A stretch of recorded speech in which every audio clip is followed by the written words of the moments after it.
Welcome to RidgeLife. Our bone set is doing its job. Our first coyote on the ridge.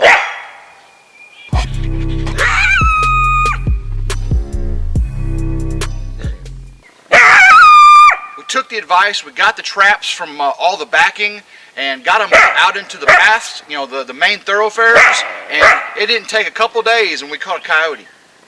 I really appreciate all the advice. I got so much to learn. I'm improving every day with my trapping abilities, and it goes to show right here with our first coyote.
A lot has gone into catching a coyote. We start with possums and raccoons, and we've caught skunk, and we've caught fox, both red and gray, and we even caught one bobcat, and that was a while back before I started recording with YouTube. But this is our first coyote here on the ridge that we've caught in a spring trap. This is pretty amazing. So we hope to catch a lot more to help, take care of our livestock there up on the ridge.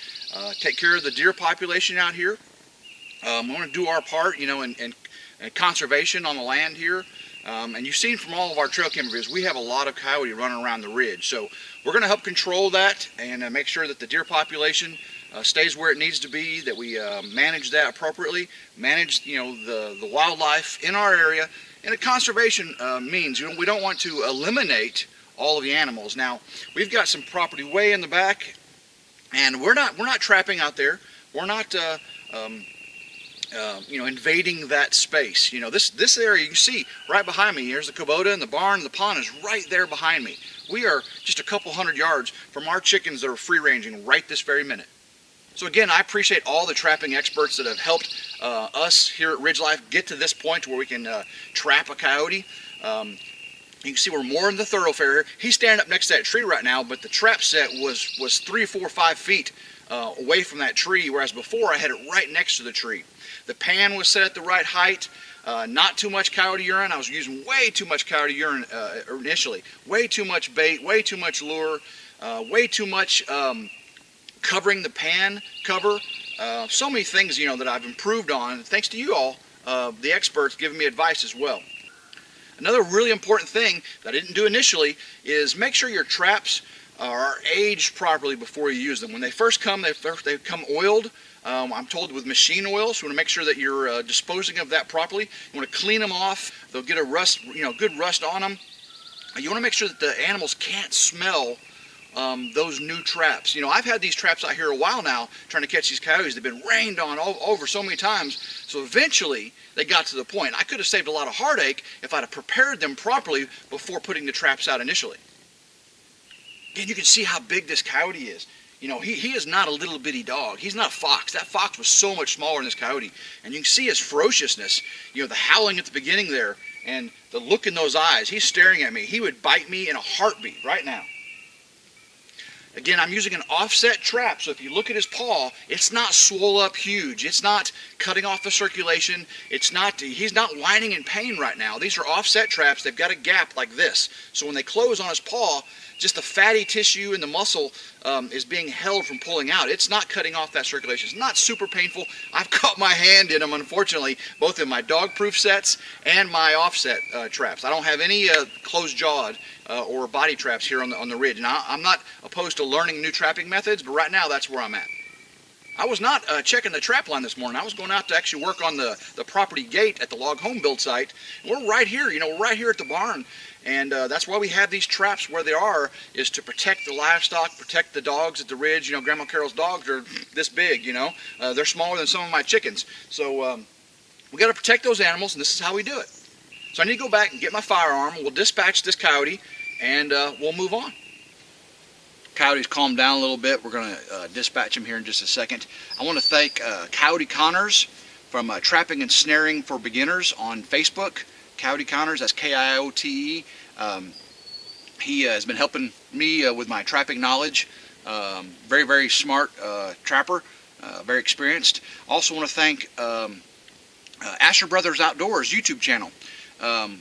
Anthony Asher contacted me and gave me a lot of pointers. Him and his brother, they do trapping as well. And go check out Anthony Asher Brothers, or Asher Brothers Outdoors on YouTube.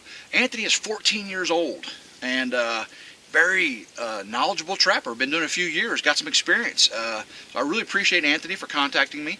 And very respectable young man. He very courteous and very fluent, and I appreciate. He's from Texas.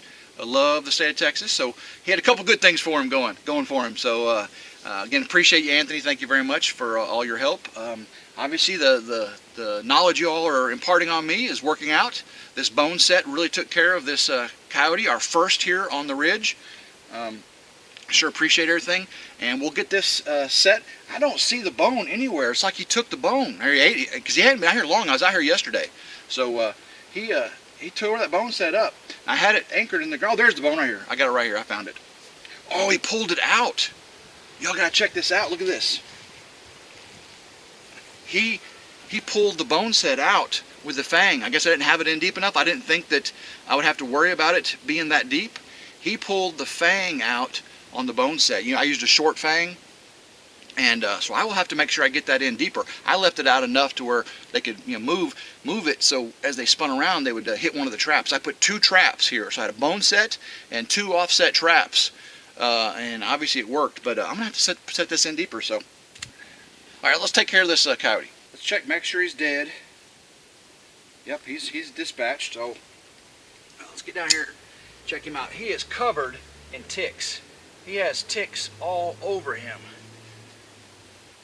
Ticks, and he's been eating well, that's for sure. Let's see if it's a boy or a girl. It's a girl.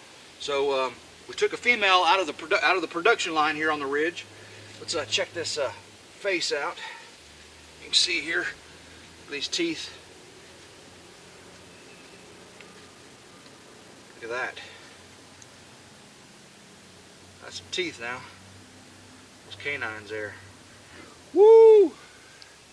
Get this tail off him using our handy dandy tail stripping tools. Got a video for this. Y'all can check it in our trapping playlist. But just goes around the bone. Get it.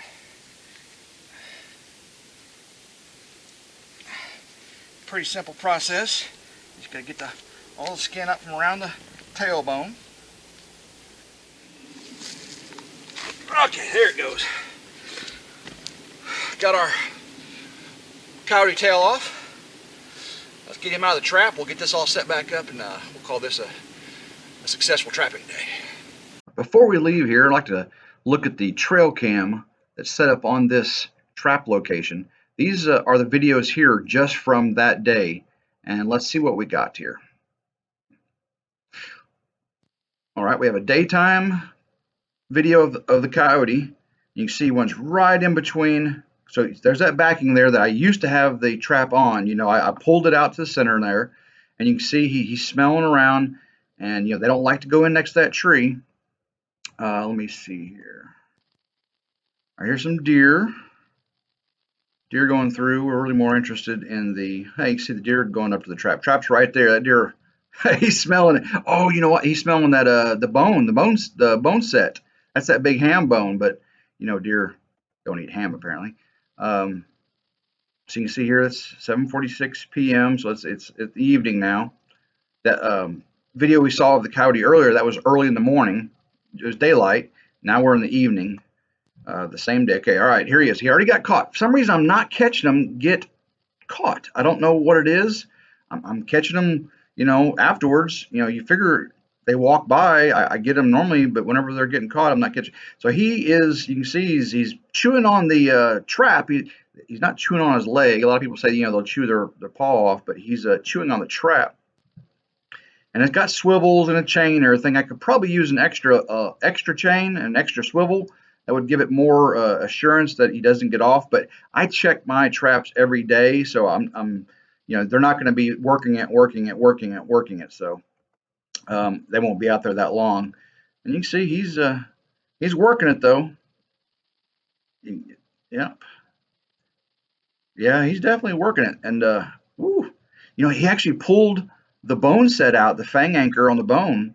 And you can see he's grabbing on it right there.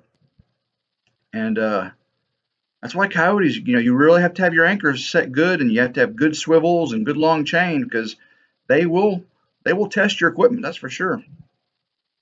Boom, yeah, boom. You can see he just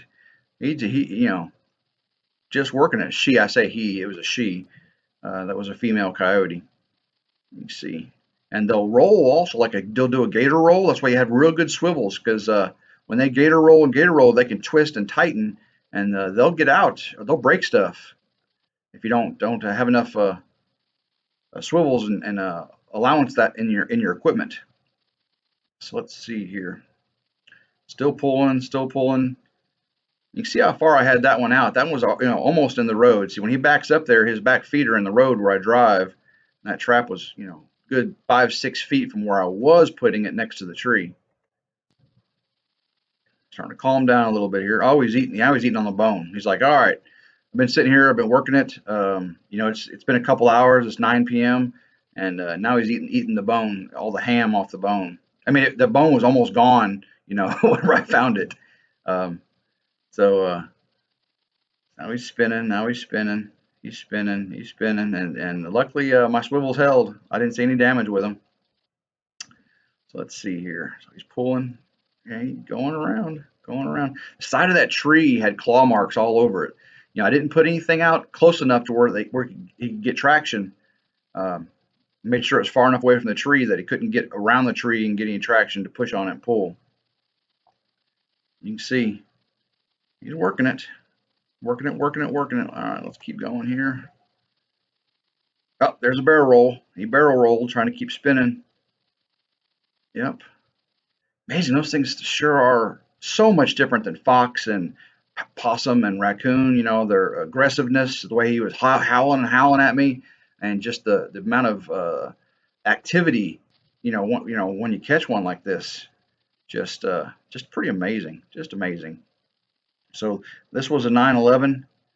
I don't have any more after this. I don't know what happened. Maybe my battery died or something. But that was the last one I have. So really had a good time. Our first coyote here on the ridge. I'm just super excited. I sure appreciate y'all being along with us for this ride. We are at over 2,000 subscribers now, and just loving every minute of it. So I appreciate y'all. Everyone have a blessed day, and go RidgeLife.